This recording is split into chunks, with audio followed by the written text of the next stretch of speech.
सो hey guys, कैसे हो आप लोग? होप कि सब लोग अच्छे होंगे। तो गाइज मैं आ चुका हूँ आप सबके लिए तिनकाज़ू अकेडमी का पार्ट 3 लेकर। जैसे कि मैंने आपको पिछली पार्ट में बताया था कि ये पार्ट बहुत ज़्यादा डार्क और हॉरर होने वाला है। पर इस पार्ट को स्टार्ट करने से पहले बताना चाहूँगा, अगर आपने इसके पिछले 2 पार्ट्स नहीं देखे तो प्लीज़ इस पार्ट को समझने के लिए पहले वो 2 पार्ट्स देख लीजिए। तो चलो अब इस पार्ट को स्टार्ट कर लेते हैं। तो ओत्सुमन कज़ामा को कहती है कि तुम एक सीक्रेट तरीके से इलाइट बन सकते हो। फिर उसी टाइम कज़ामा के पीछे एक वैम्पायर दिखाई देता है, पर कज़ामा के देखने से पहले ही वो गायब हो जाता है। फिर इसके बाद ये दिन खत्म हो जाता है एंड अगले दिन के सुबह सुबह सब लोग ओत्सुमन के साथ वॉक करने जाते हैं। पर शिनचैन रुक जाता है और बोलता है कि मुझे भागना पसंद नहीं है। फिर शिनचैन को एक घास काटने की मशीन दिखाई देती है जो कि घास काटते काटते आगे बढ़ रही होती है। फिर शिनचैन उस मशीन के ऊपर चढ़ जाता है और कज़ामा को आवाज लगाकर बोलता है कि इसके ऊपर बैठकर बहुत कंफर्टेबल फील हो रहा है। पर कज़ामा शिनचैन को उतारने की कोशिश करता है और कहता है कि ऐसा करने से तुम्हारे इलाइट पॉइंट्स माइनस हो जाएंगे। पर गलती से कज़ामा उस मशीन के एक पार्ट को तोड़ देता है, जिससे कि मशीन में टेक्निकल फॉल्ट आ जाता है और मशीन आउट ऑफ कंट्रोल हो जाती है एंड शिनचैन और कज़ामा को लेकर पूरे स्कूल में तोड़ फोड़ मचाने लगती है। पर शिनचैन और कज़ामा अपना हाथ छोड़कर उस मशीन से कूद जाते हैं और वो मशीन भी रुक जाती है। फिर वहाँ ओत्सुमन आती है और कहती है कि बिल्डिंग को बर्बाद करना और स्टूडेंट्स की पढ़ाई में डिस्टर्बेंस क्रिएट करना इलाइट नहीं है। और कज़ामा और शिनचैन के बहुत सारे पॉइंट्स घट जाते हैं और कज़ामा बहुत दुखी हो जाता है। फिर रात को कज़ामा अपने रूम में पढ़ाई करने लगता है और सभी लोग पिलो फाइट कर रहे होते हैं और नैनी गलती से पिलो कज़ामा को मार देती है। फिर कज़ामा सबसे पढ़ाई करने के लिए बोलता है और बहस करने लगता है। फिर शिनचैन अपने बेड से नीचे आता है और बोलता है, मैं इस जगह से अब बोर हो चुका हूँ और मुझे अब घर जाना है एंड एक्शन का मीन देखना है। फिर कज़ामा कहता है कि बच्चों जैसी बातें मत करो शिनचैन। फिर शिनचैन को कज़ामा के बेड से कज़ामा और उसकी मोम की एक फोटो मिलती है और शिनचैन बोलता है कि शायद तुम भी बच्चे हो मेरे प्यारे दोस्त कज़ामा, सच बताओ तुम भी घर जाना चाहते हो ना? और शिनचैन चोको चिप्स खाने लगता है और कज़ामा कहता है कि यहाँ चोको चिप्स अलाउड नहीं है तो इसे खाना बंद करो और शिनचैन की सारी चोको चिप्स नीचे गिरा देता है। फिर शिनचैन बोलता है कि तुम बहुत बेवकूफ हो कज़ामा। फिर कज़ामा कहता है कि बेवकूफ तुम्हारी मोम है जो ये सब तुम्हें खाने देती है। फिर शिनचैन भी गुस्से में आकर कहता है कि मेरी नहीं तुम्हारी मोम बेवकूफ है। पर कज़ामा ज्यादा ही सीरियस हो जाता है और कहता है कि मेरे पॉइंट्स तुम्हारी वजह से कम हुए हैं शिनचैन, और कहता है कि मेरी इलाइट लाइफ में दखल देना बंद करो। फिर शिनचैन कहता है कि तुम्हारी लाइफ पूरी तरह से बोरिंग है कज़ामा और तुम भी। फिर कज़ामा बहुत गुस्से में आता है और शिनचैन को कहता है तुम मुझसे दूर रहो और अब से हमारी दोस्ती खत्म। फिर सब लोग सोने के लिए चले जाते हैं, पर कज़ामा स्कूल के ग्राउंड में जाकर ओत्सुमन से मिलता है और कहता है कि मुझे इलाइट बनना है, प्लीज मुझे वो सीक्रेट रास्ता बताओ जिससे मैं इलाइट बन सकता हूँ। फिर ओत्सुमन कहती है कि मेरे पीछे आओ। इतने में नैनी शिनचैन को उठाकर बोलती है कि कज़ामा कमरे में नहीं है और शिनचैन भी डर जाता है कि वो कहाँ गया। फिर हमें दिखाते हैं कि कज़ामा को उस क्लॉक टावर के वैम्पायर ने पकड़ लिया है और कज़ामा चिल्ला चिल्लाकर शिनचैन बोल रहा है और कज़ामा की टांग गलती से उस वैम्पायर के मुंह पर लग जाती है, जिससे उस वैम्पायर का मास्क नीचे गिर जाता है और कज़ामा कहता है कि तुम यहाँ कैसे।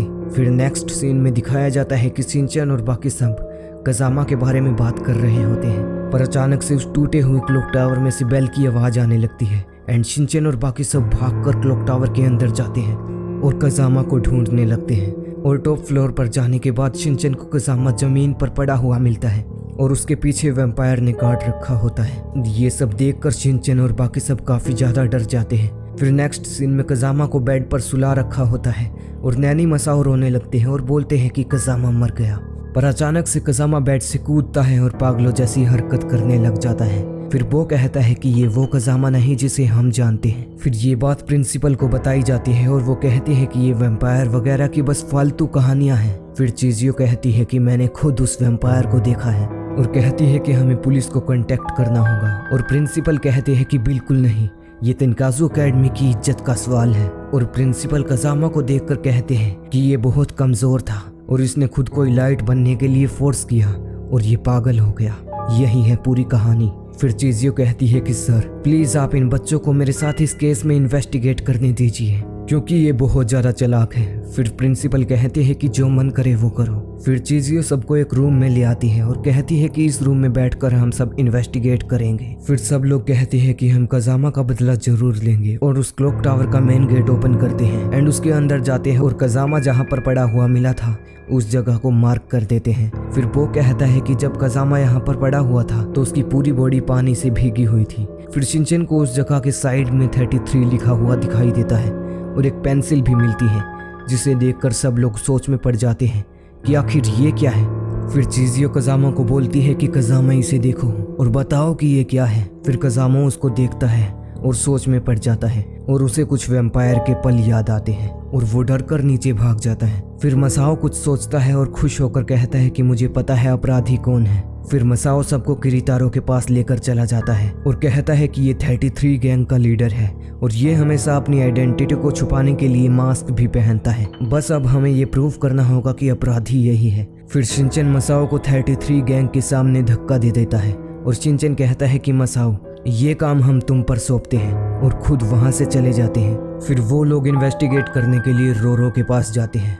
फिर चीज़ियो कहती है कि रोरो तुम कल रात कहाँ थी? और रोरो कहती है कि मैं अपने पेट्स के साथ यही थी। फिर चीज़ियो कहती है कि हम उस वैम्पायर के बारे में इन्वेस्टिगेट कर रहे हैं और रोरो कहती है कि मैं इस चीज़ में इंटरेस्टेड नहीं हूँ और नैनी को रोरो पर शक हो जाता है। फिर वो लोग स्कूल में आ जाते हैं जहाँ पर प्रिंसिपल सर वाकिनो मैम को कुछ बात के लिए डांट रहे होते हैं। चीज़ियो कहती है कि ये मैम अब किसी को पढ़ाती नहीं है क्योंकि पूरा काम अब ओत्सुमन करती है और नैनी को उस मैम के ऊपर भी शक होने लगता है। फिर सब लोग अपने इन्वेस्टिगेट रूम में आ जाते हैं और जिन लोगों के ऊपर भी इन्वेस्टिगेट होनी चाहिए उनकी फोटो दीवार पर लगा देते हैं। फिर वो लोग आपस में बातें करने लगते हैं और चीज़ियो कहती है कि शिनचैन अब तुम ही कुछ बताओ। फिर शिनचैन सोचकर कहता है कि मुझे पता है कि क्या करना है और सबको सासुगा के पास लेकर चला जाता है और चीज़ियो उसे इस केस के बारे में कुछ जानकारी कलेक्ट करने के लिए बोलती है। फिर सासुगा कहता है कि तुम लोग कल मेरे पास आ जाना, अगर कुछ पता चला तो बता दूंगा। फिर शिनचैन और बाकी सब रूम में आ जाते हैं और वहां से छुट्टी लेकर अपने प्राइवेट रूम में जाने लगते हैं। पर अचानक से फिर क्लॉक टावर में बेल की आवाज आने लगती है और शिनचैन, चीज़ियो और बाकी सब वहां पर भाग कर जाते हैं और देखते हैं कि सासुगा भी वहां पर पड़ा हुआ है और उसे भी वैम्पायर ने काट लिया है। पर वो उस फ्लोर के टूटे हुए हिस्से से बाहर देखता है तो उसे रोरो बाहर भागती हुई दिखाई देती है और वो काफी घबरा जाता है और यहाँ पर ये पार्ट 3 भी खत्म हो जाता है। होप कि आपको ये पार्ट पसंद आया होगा।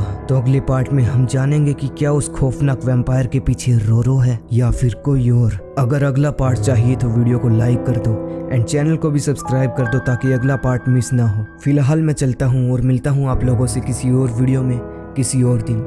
तब तक के लिए गुड बाय।